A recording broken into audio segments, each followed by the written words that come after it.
You slept 8 hours last night. You woke up tired. You have been tired for months, maybe for longer than you can clearly remember. You have tried everything you are supposed to try. Early bedtimes, no screen before sleep, supplements, rest days. You have told yourself to slow down, and you have slowed down, and you are still exhausted. And at some point, you stop asking why and started wondering whether this is just who you are now. And no, this is not who you are. It is a signal. And until you understand what it is signaling, no amount of rest will resolve it. In this video, I'm going to explain what exhaustion under chronic load actually is, not as a deficit, not as a rest problem, but as a specific message your body is sending about what it needs. By the end of this, exhaustion will not feel like a failure. It will feel like the most useful information your body has given you. I'm Zainab, I'm a nurse, and this is the reframe I wish someone had given the women I work with years earlier. Most health content treat exhaustion as a state of depletion. Something has run out, energy reserves are low, and the solution is to top them up with more sleep, more rest, more supplement, more recovery. This is why the standard advices for chronic exhaustion is always a version of do more of the rest things, more sleep, sleep longer, rest more often, take a holiday. But for women under chronic load, sustained caregiving, work pressure, emotional weight, that kind of exhaustion that does not resolve after a good night of sleep or a week off, this framework is incomplete. The exhaustion is not depletion in a way a phone battery depletes. It is something else. It is the body HPA axis, the hypothalamic pituitary adrenal axis, the system that governs your entire stress response, making a deliberate calculation about how to allocate the energy it has. A 2025 clinical review published in the American Journal of Medicine addressed HPA axis dysregulation.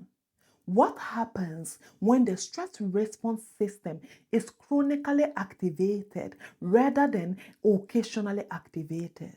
The researchers found that under sustained stress, the HPA axis does not simply produce more and more cortisol until it burns out. Over time, it reorganizes.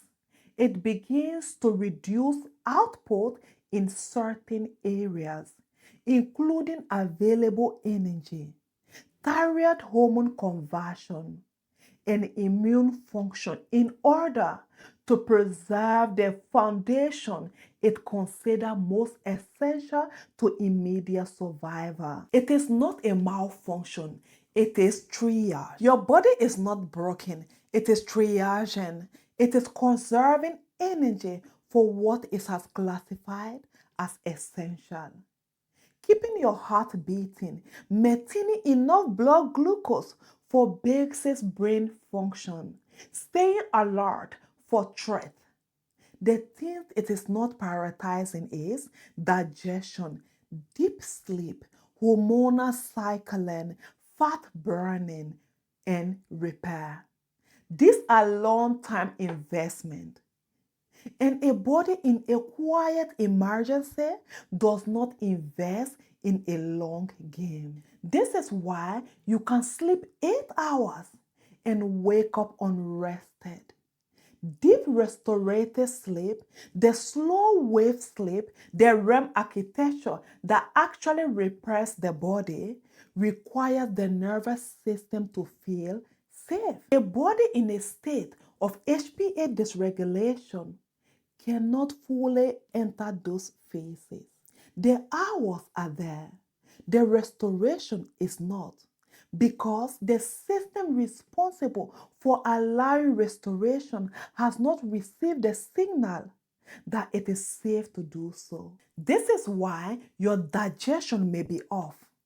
The digestive system is governed by the parasympathetic nervous system, the rest and digest state. When the sympathetic system is chronically dominant, digestion is deprioritized. Nutrition absorption is reduced. Gut microbiome balance is disrupted.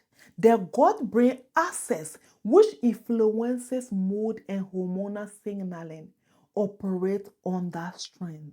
Not because there is something wrong with your gut in isolation, but because the nervous system above it has classified digestion as non-essential right now. This is why your cycle may be irregular. Your hormones may feel off. Reproductive hormones are metabolically expensive to produce in their correct cycling patterns. Under chronic HPA dysregulations, the body reduces investment in reproductive functions.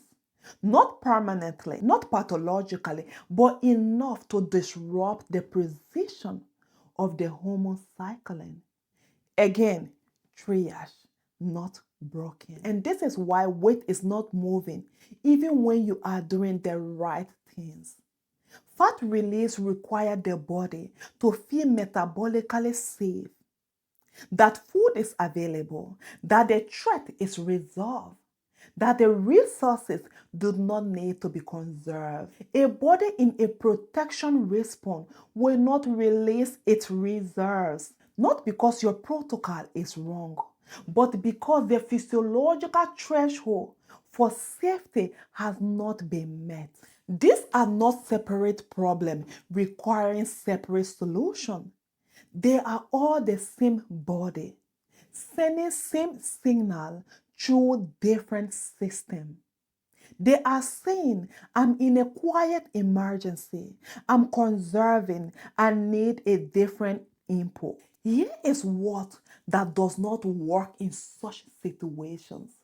Pushing through, adding more to the system, like more exercise, more restriction, more effort, more habit building. When the body is in a protective response, it escalates the load that triggered the response in the first place. You are asking your body to expand its capacity when it is already signaling that it is capacitated.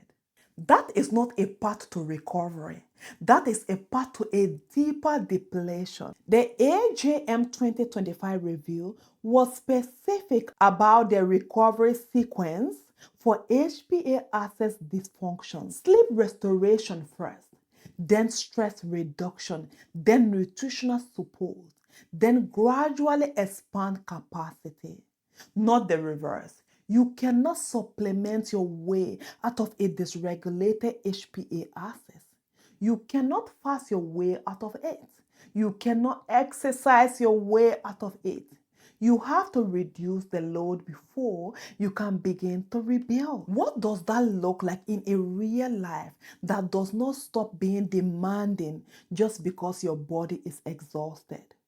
It does not look like a retreat or a sabbatical or a month off.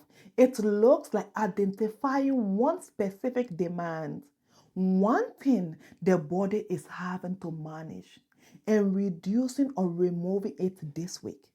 One less obligation, one boundary placed, one thing delegated or deferred, not as a permanent restricting, as a signal to the HPA axis that the emergency level has reduced. That one signal matters more than any supplement or protocol you could add. This week, before you add any new health habit, before you supplement, before the new morning routine, before the next protocol, identify one demand you can remove. One thing, write it down. Remove it or reduce it this week.